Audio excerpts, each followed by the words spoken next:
quand on fait les coursières de printemps, les traceurs nous font passer par les grands villages, des monts ici, et ils nous font passer souvent par les chemins, les anciens chemins où on attaquait un peu presque le village par les côtés les plus raides et qui conservent un caractère authentique extraordinaire. On se croirait presque dans un musée, on attaque par les petites rues, etc. Et dès qu'on est dans les zones les plus douces, avec des pentes bien exposées, là, c'est fini. Le caractère disparaît, le village s'étend, se répand en petites villas, en petits lotissements. Je serais le premier à être heureux si j'étais dans une de ces villas, certainement. Mais en tant que... C'est très égoïste de ma part, mais c'est vrai que le caractère urbain de ces villages qui correspondaient un peu à des oppidums, à l'époque, zones un peu protégées, tend à disparaître.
Ce que j'ai souvent envie de dire des Monts du Lyonnais, c'est que c'est un espace de surprise.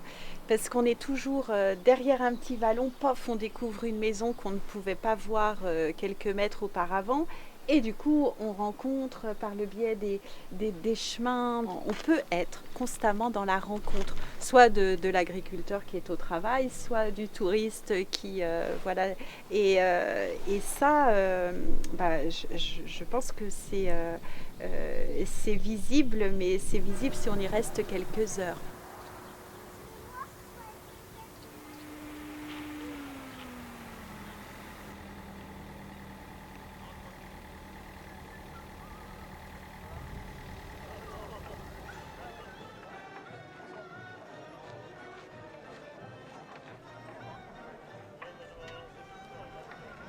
Aujourd'hui, voilà, on a un certain nombre de jeunes foyers qui sont arrivés à Chambaud et qui ont plaisir à être dans ce cadre rural, qui le recherchent, qui affichent même une volonté d'être au plus proche et de façon plus respectueuse de la nature. Je pense particulièrement à un jeune couple qui a fait le choix de se déplacer qu'en vélo. Ils amènent leurs enfants à l'école en vélo. Bon, voilà, ils sont assez rares, mais voilà, aujourd'hui, il y a un vrai mélange, une vraie mixité de la population et qui est en capacité de vivre ensemble et de se réunir au moins autour de cette question du paysage, je pense. Comment une sociabilité peut être empreinte dans le paysage? Je ne sais pas bien répondre à ça. Je pense que, paradoxalement, les chemins, il y a plein de chemins, pratiquement tout le bâti est face à un autre bâti qui est à 200 mètres, 300 mètres. Il y a des face à face. Si quelque chose se passe à la maison, même à 500 mètres de là, de l'autre côté de la combe, on le voit, on le sait. Ça relève de la sociabilité aussi. Le paysage donne de la surprise aux gens. Ici, chaque tour de chemin, chaque pente, vous voyez autre chose.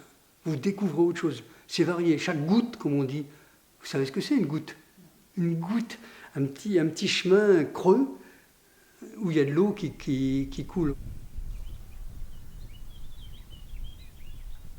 J'ai vraiment besoin de ce relief qui est doux, voilà, et qui n'est pas emprisonnant. Si vous allez un tout petit peu plus loin derrière, là, vous avez une vue exceptionnelle au-dessus, là, derrière. On voit toute la plaine du Forêt, le Pilat, on voit tout. Et presque le Mont Blanc. C'est vrai que là derrière, c'est exceptionnel. Il y a une vue exceptionnelle. Je voulais même faire construire, madame le maire n'a pas voulu parce qu'elle m'a dit. Non, c'est pas vrai, c'est une blague.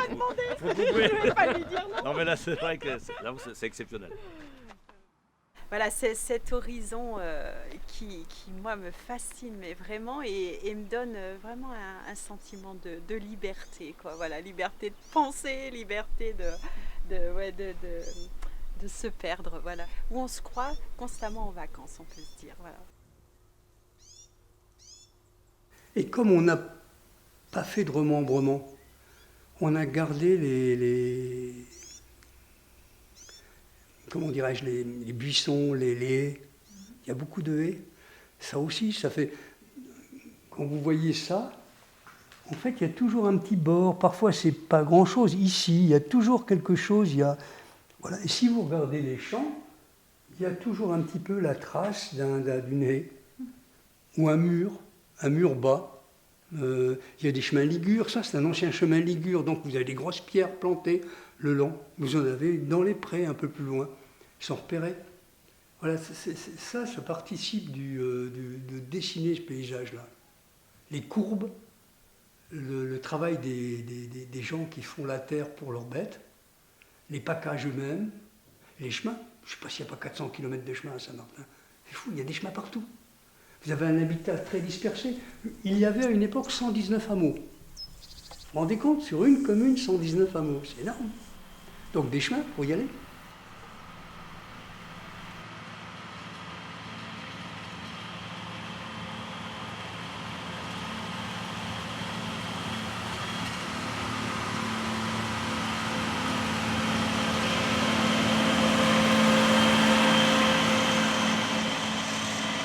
Malgré une certaine homogénéité des pratiques sur le secteur, on a quand même visuellement des choses intéressantes et variées en fait, avec du travail en bande notamment et des cultures différentes. Donc de l'alternance céréales-prairies ou de l'alternance maïs-prairies comme on peut le voir ici. Et malgré tout, en fait, malgré un système laitier dominant, on a quand même d'autres types d'exploitation. Nous, par exemple, au sein de notre CUMA, on a quand même une grosse dominance production de lait, avec quand même plusieurs producteurs de viande, un producteur de cerf là, juste au-dessus. Des gens en bio, des gens en conventionnel, des gens qui labourent plus depuis 30 ans et d'autres qui labourent tous les ans. Et on a quand même un collectif qui est né autour de ça, avec la volonté, pour les uns peut-être d'utiliser moins de phyto, et pour les autres peut-être de labourer un peu moins, quoi, et d'aller peut-être plus vers moins de labour et moins de phyto.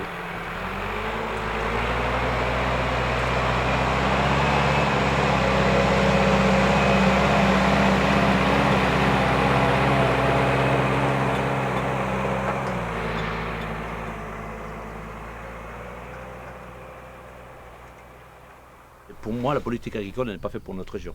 Elle ne correspond pas à notre région. « 100 hectares aujourd'hui, pour chez nous, c'est pas fait pour.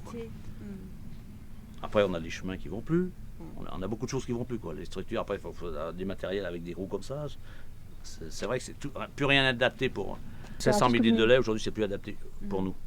Parce qu'après, ils ont des coûts de production qui sont très chers. Ils sont obligés de faire des kilomètres en tracteur pour un coup les portes de lisier, un coup pour ramener la marchandise à la maison, enfin à la ferme. Quoi.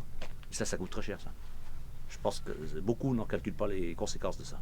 On a la chance d'avoir l'agglomération lyonnaise et Saint-Étienne autour de nous, pour certains qui vont pouvoir savoir en profiter pour faire de la vente directe ou tout ça, mais les autres, je leur donne pas grande chance. Quoi.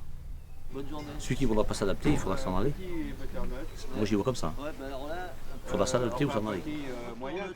Que je vais vous couper parce qu'il y a plus de petits en Ah bah moi je prends la moitié alors. Ah bah je veux bien. Hop là. Voilà. Bah, les habitants, en fait, à mon sens, ils ont leur part à jouer là-dedans, puisqu'ils ce sont des consommateurs, et ça peut être des consommateurs directs, ils peuvent être de vrais commanditaires, en fait, de cette production. Il nous faut réfléchir sur ces aménagements qui peuvent bloquer on parlait d'horizons, qui peuvent bloquer les horizons et qui peuvent bloquer aussi une certaine image qu'on a du monde agricole, qui, comme le disait M. Rochant, c'est vrai, laisse penser qu'on n'a plus affaire à un monde agricole, mais presque à un monde industriel.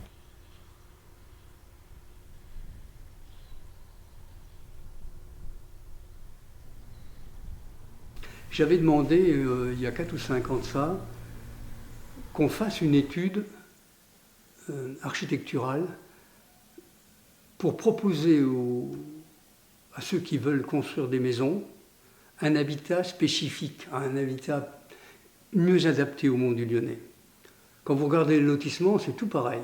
Chacun plante, et je peux le comprendre, c'est normal, il a envie d'être chez lui, il plante sa petite maison, comme le terrain est de plus en plus cher, il a 3 mètres tout autour.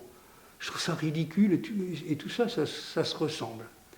Donc, si on regarde la campagne ici, ferme en U, en carré, hameau où les générations qui se sont succédées ont construit autour, sont collées autour, parfois 3 générations autour.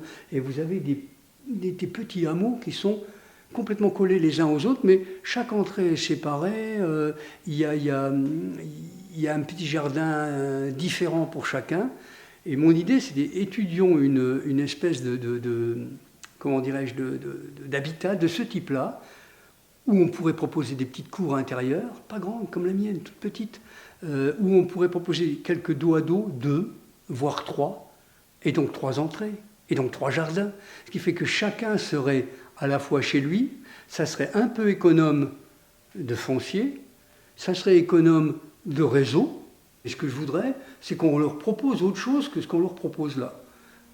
Ça c'est vraiment... je trouve ça débile, quoi. Je trouve qu'il faudrait qu'on soit un petit peu plus... qu'on accepte un petit peu plus des habitats nouveaux sur le territoire, qui respectent bien sûr un certain nombre de qualités au niveau des matériaux, au niveau de l'aspect extérieur, mais qui, en termes de forme, par exemple, ou peut-être même de couleur, amènent de la diversité. Et je trouve qu'il faudrait peut-être ajouter cet élément de beauté qui est très subjectif, mais justement, c'est aussi un élément de liberté. C'est juste pour ça. Et je trouve que pour le regard, c'est intéressant d'avoir cette diversité-là.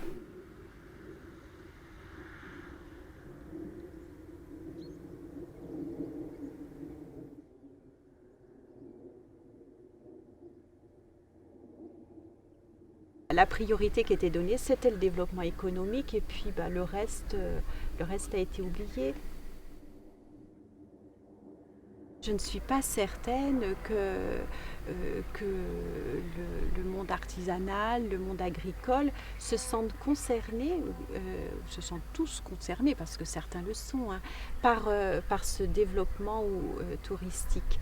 Et en cela, bien évidemment, ça veut dire que les aménagements qu'ils envisagent sont à penser peut-être autrement, sans pour autant freiner leur développement économique.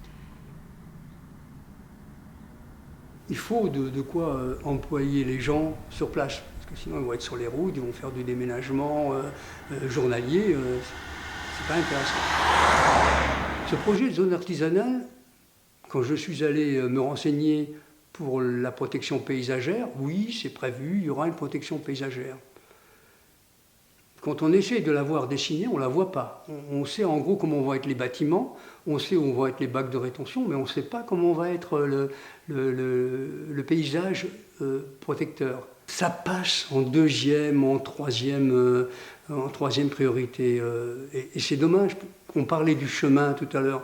Ce chemin, il y a plein de randonneurs qui passent là. C'est beau. Il faudrait le préserver, classer les arbres, paysager vraiment cette zone artisanale, mais y penser et le faire dès maintenant. Je pense que la nature ici, elle marque vraiment ses droits, quoi, et elle nous pose des limites. Et je pense que si on les respecte, on peut y être très bien, quoi. De toute façon, si on ne respecte pas les limites, le jour où il y a un gros orage, tout ça, quand on arrachera tout, ça partira tout.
Nous, à notre niveau et sur notre territoire, l'idée c'est de récupérer le bois de la haie, de le broyer, de le faire sécher et de l'utiliser en sous-litière.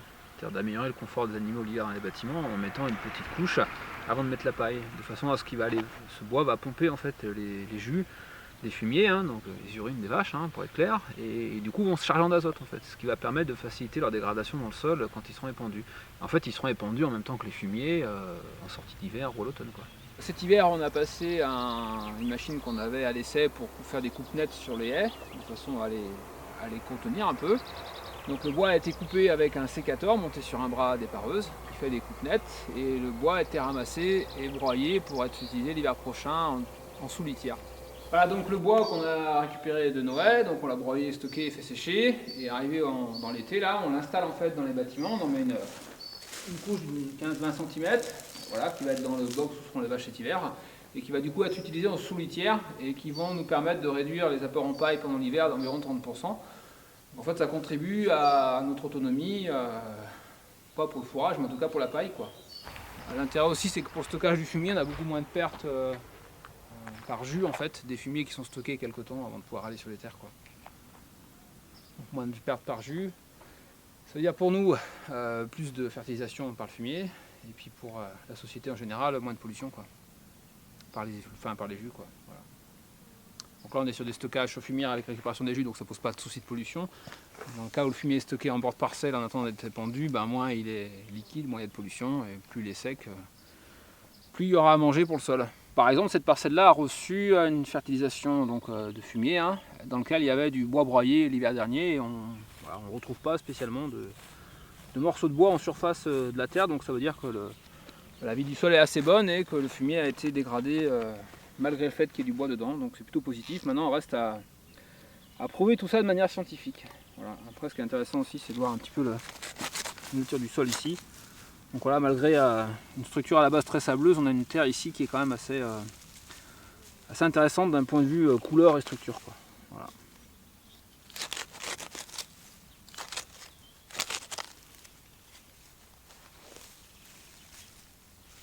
Deux hypothèses, une où on n'a pas de solution pour gérer les haies, où on a la solution actuelle, où on a une solution de valorisation. Avec une solution de valorisation, les haies resteront et se développeront. Resteront et même peut-être il y en a qui replanteront. Ils pourront s'en remettre, où il y en a aujourd'hui qui ne seront plus, mais il y en aura d'autres ailleurs, effectivement. Mais qu'en gros, dans 10 ans, ce qui va évoluer, c'est rien justement, avec le paysage sera sensiblement tel qu'il est aujourd'hui. Alors que s'il n'y a pas ça qui se met en place, on peut penser qu'il y a des parcelles qui vont se boiser, devenir de la friche, c'est clair. Et d'autres qui vont énormément s'agrandir. En augmentant les risques d'érosion, etc. A priori, alors après on n'est pas devin, mais... On voit quand même ce qui se passe. Aujourd'hui, à chaque fois qu'une exploitation s'agrandit, il y a des parcelles qui se rejoignent. Qui se regroupent et les haies qui sont au milieu, elles volent.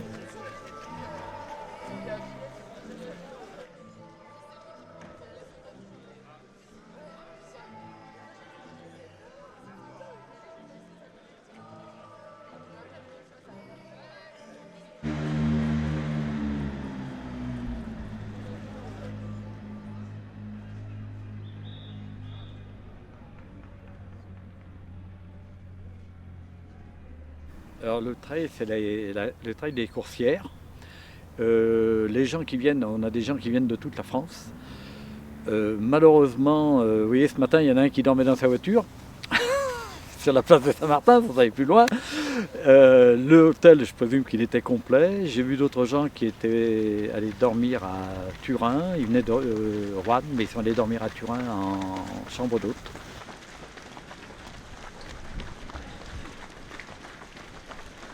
On a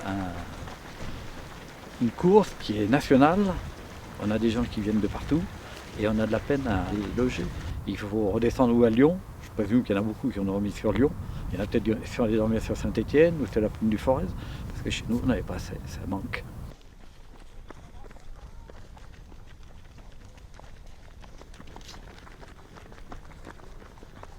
Les gens qui viennent là pour le trail, c'est des gens qui aiment la nature, ils vont revenir d'une manière ou d'une autre, mais s'ils ont de la peine à se loger, on a des gens qui ne viendront pas à cause de ça.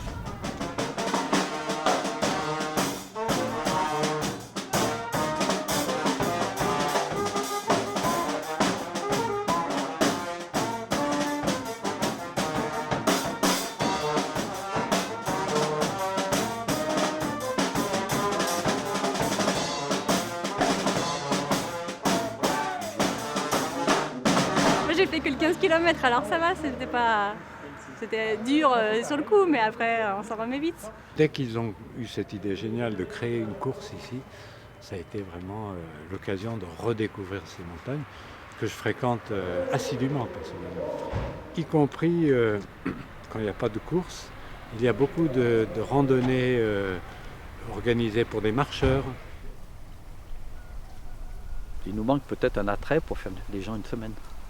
Ce qui nous manque, c'est peut-être un plan d'eau où on peut se baigner, où vous amenez beaucoup de monde, parce que pourquoi il y a de l'eau, il y a une activité, il y a quelque chose.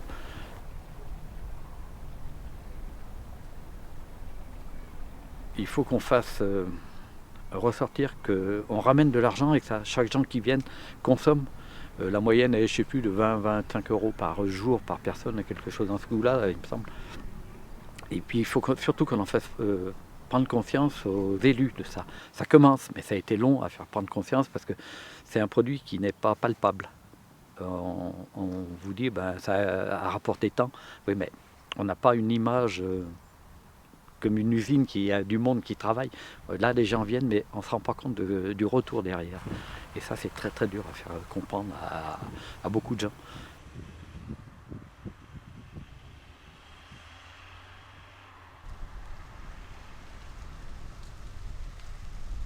Notre paysage, il est beau, mais autant les gens qui viennent se promener, faire attention, ne pas abîmer, et autant les gens qui sont du cru, du coin, faire attention eux aussi. Parce qu'on voit bien, les anciennes fermes, on a des fermes qui sont un peu tâches, il y en a de moins en moins, mais on a des vieux bâtiments qui ne sont pas beaux.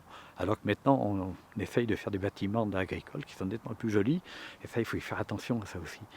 Éviter les gros bâtiments en ligne de crête, ou des trucs comme ça, c'est ce qu'on a toujours dit. Mais bon, il y a une époque où on n'y faisait pas très très attention. Je suis allé dans 3 magasins. Donc il y en a qui auraient pu être là, des adultes. Et le problème qu'on a. Donc j'avais contacté 3 maisons.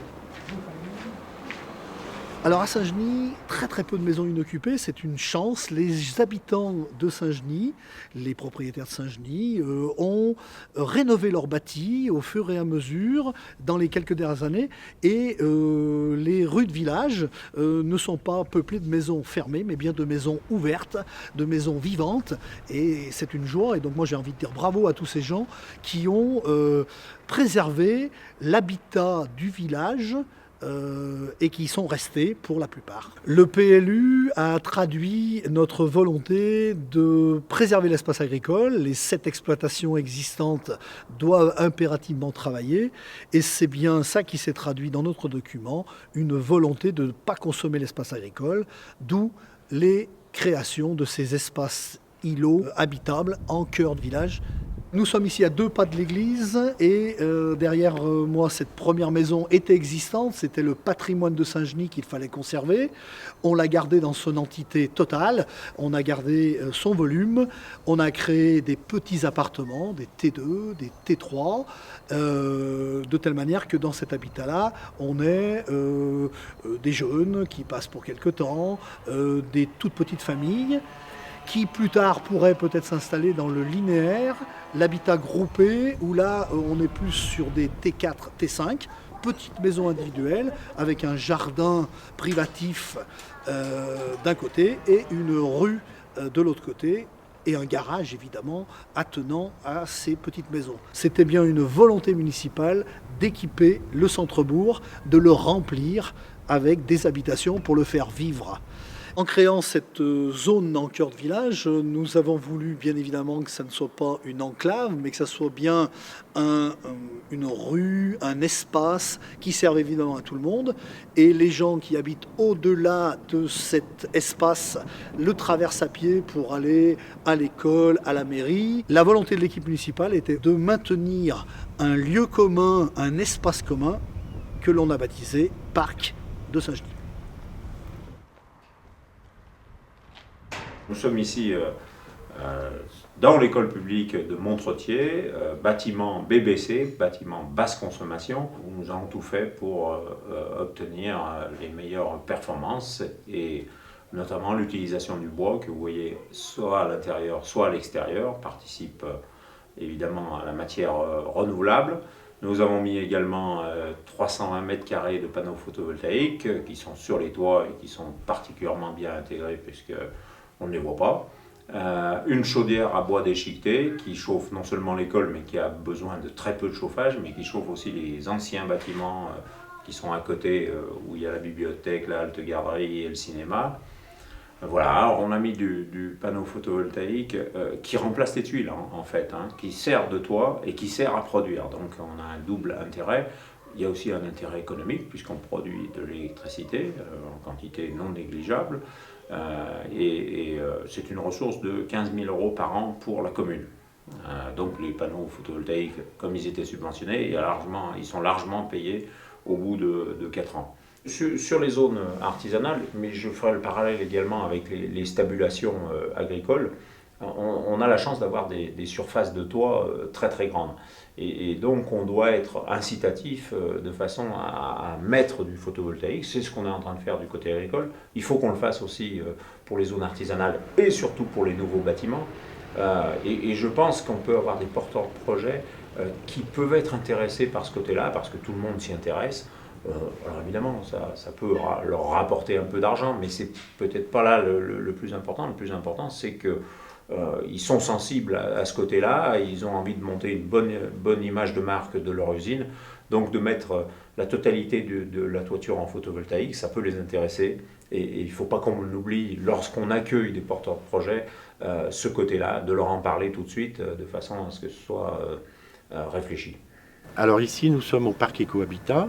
Parc Ecohabitat qui est un bâtiment qui a été construit en 2011 et qui a pour vocation à la base de former les artisans et les entreprises des Monts du Lyonnais par rapport aux nouvelles réglementations thermiques. Et puis également, ça a pour vocation d'informer les habitants, les particuliers du territoire, de les conseiller aussi également par rapport à la possibilité qu'ils ont de rendre leurs bâtiments plus économes en énergie. Le parc Ecohabitat s'insère dans une démarche beaucoup plus vaste, qui est la démarche TEPOS. C'est une volonté des élus d'être dans cette démarche-là. TEPOS, ça veut dire territoire à énergie positive, c'est-à-dire qu'on va essayer de réduire nos consommations et de ne consommer pas plus que l'on est capable de produire en énergie. C'est des actions de réduction de la consommation au niveau de la mobilité, le transport. C'est des actions de réduction des consommations sur les bâtiments publics, etc. Et en action de production en énergie renouvelable locale, on voit qu'apparaissent des unités de méthanisation pour produire un biogaz local, un gaz issu du renouvelable localement. On peut avec ce gaz aussi fabriquer de l'électricité, de la chaleur. C'est une structuration de la filière bois, comment aujourd'hui on peut se chauffer avec du bois, ici dans notre territoire, dans des réseaux de chaleur bois par exemple. C'est aussi de la production photovoltaïque, donc c'est-à-dire mobiliser les toitures bien orientées du territoire pour produire une énergie renouvelable locale, facilement mobilisable, des installations photovoltaïques, du matériel qui à l'échelle mondiale d'ailleurs coûte de moins en moins cher. Oui, on est de plus en plus performant, donc il y a un intérêt économique. Il y a un réel intérêt économique effectivement de se lancer dans cette démarche de territoire énergie positive, parce que aussi c'est créateur d'emplois pour le territoire. L'autre aspect que pose le panneau photovoltaïque, c'est son intégration dans le paysage. Nous, citoyens, on doit être capable de se faire aider sur cette démarche, alors soit au travers des documents d'urbanisme, puisque nous, élus, on est quand même garant de ce qui va se faire sur le territoire. Donc on peut l'intégrer dans nos documents d'urbanisme, de faire en sorte qu'il y ait la sensibilisation sur l'aspect visuel des choses, l'intégration dans le paysage, quand on fait une construction, quand on rénove. On ne veut pas détériorer nos paysages. Et je pense que c'est ce que veulent tous les habitants des Monts du Lyonnais. Ils sont vraiment sensibles à cette position. Encore récemment ? C'est pas compliqué. Quand ils ont acheté les gros tracteurs et les tronçonneuses, c'est pas compliqué. Avant, quand tu le faisais à la main, on dirait que t'en faisais pas beaucoup.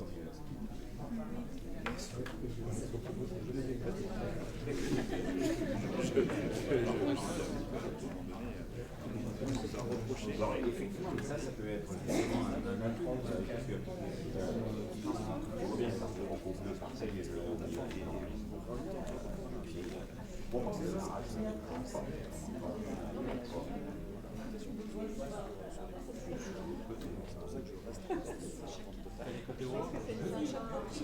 Non,